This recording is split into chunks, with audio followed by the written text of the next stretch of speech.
Next पढ़ेंगे हम significance of stock index. अब इसकी सिग्निफिकेंस क्या होती है तो हम एक बार देखने की ट्राई करते हैं सिग्निफिकेंस कैसे और क्या रहेगी। अभी समझते हैं। Stock index is an indicator of the performance of overall market और a particular sector. It overseas as a benchmark of portfolio performance. जो स्टॉक इंडेक्स है वो इंडिकेट करता है परफॉर्मेंस को ओवरऑल मार्केट के लिए और पर्टिकुलर सेक्टर के लिए। अभी समझते हैं। देखो मैं आपको दो इंडिसेस या फिर तीन इंडिसेस के बारे में हम डिस्कस करेंगे। उनसे अब आपको पता चलेगा कि अलग अलग और एक पार्टिकुलर सेक्टर को या फिर पूरी मार्केट को कैसे इंडिसेस रिप्रेजेंट करते हैं। तो सबसे पहले हम देखते हैं सेंसेक्स।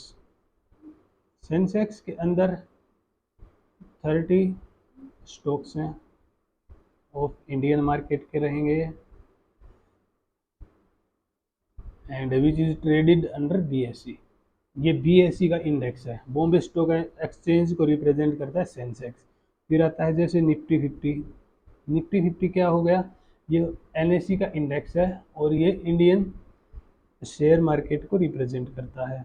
जबकि ये भी इंडियन शेयर मार्केट को रिप्रेजेंट करता है पर इसमें 30 स्टॉक है बॉम्बे एक्सचेंज से, ये एनएसई से है। अगला देखते हैं हम तो ये क्या हो गया, ओवरऑल मार्केट को रिप्रेजेंट कर सकते हैं सेंसेक्स और निफ्टी। इसी टाइप से हम नेक्स्ट देखते हैं नेस्डैक। ये भी तो एक इंडेक्स है नेस्डैक 100। ये यूएसए की मार्केट को रिप्रेजेंट करता है। अभी देखते हैं पर्टिकुलर सेक्टर को कैसे रिप्रेजेंट कर सकता है कोई भी इंडेक्स। तो इसके लिए आपको ज़्यादा ढूंढने की ज़रूरत नहीं है, आप याद करो बैंक निफ्टी। ये क्या है, ये रिप्रेजेंट करता है banking sector of Indian share market. समझ रहे हो। नेक्स्ट देख लेते हैं हम निफ्टी आईटी। निफ्टी आईटी क्या है, ये आईटी सेक्टर को रिप्रेजेंट करता है ऑफ इंडियन शेयर मार्केट। तो इस टाइप से it serve as a benchmark of portfolio performance. Okay, अगर कोई पोर्टफोलियो है और उसकी परफॉर्मेंस हमें पता लगाना है तो हम क्या करेंगे, हम किसी भी इंडेक्स को पकड़ेंगे। जैसे निफ्टी 50 लिया हमने, जून प्लस जुलाई, 2 मंथ्स में जो इसमें चेंजेस हुए मान के चलते हैं ये 15% अपसाइड हो गया और जो पोर्टफोलियो है वो 20% अपवर्ड है। क्योंकि जो मोमेंटम तो था ना इस 2 मंथ्स में, ये कोई साइडवेज मंथ नहीं थे। जून और जुलाई दोनों में बहुत ही अच्छा ऐसे मोमेंटम देखने के लिए मिला है हमें मार्केट में। एक बड़ा ब्रेकआउट भी हुआ है, उसके बाद अभी चल रहा है ऊपर की साइड। तो देखिए अभी जो बेंचमार्क कैसे लेंगे, निफ्टी हम बोलेंगे कि निफ्टी 50 तो 15% चेंज हुआ, जबकि जो हमारा पोर्टफोलियो था ना वो 20% चेंज हो गया है।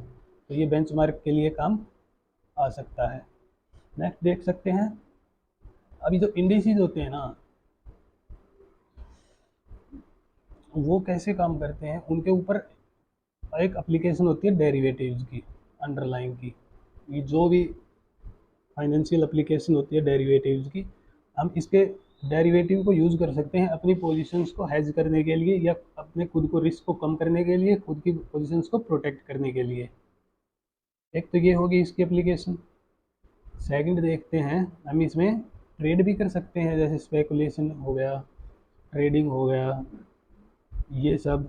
और एप्लीकेशन में क्या क्या प्रोडक्ट हमें मिलते हैं, एक तो फ्यूचर्स मिलेगा इंडेक्स का, प्लस में इसके ऑप्शंस भी मिलेंगे। इन दोनों चीज़ों को यूज़ करके किसी भी इक्विटी के साथ हम बहुत सारे कॉम्बिनेशन बना सकते हैं और रिस्क को हम कम कर सकते हैं। समझ रहे हो, वो हम आगे जाके सभी बातें समझेंगे। अधिकतर type of stock market index अब जैसे डिज़ाइन किए जाते हैं ना तो उस टाइप उसके बेसिस पे कितने टाइप्स के होते हैं। जैसे इसकी डिज़ाइनिंग हुई तो डिज़ाइनिंग के हिसाब से देखेंगे हम। Market capitalization weighted index.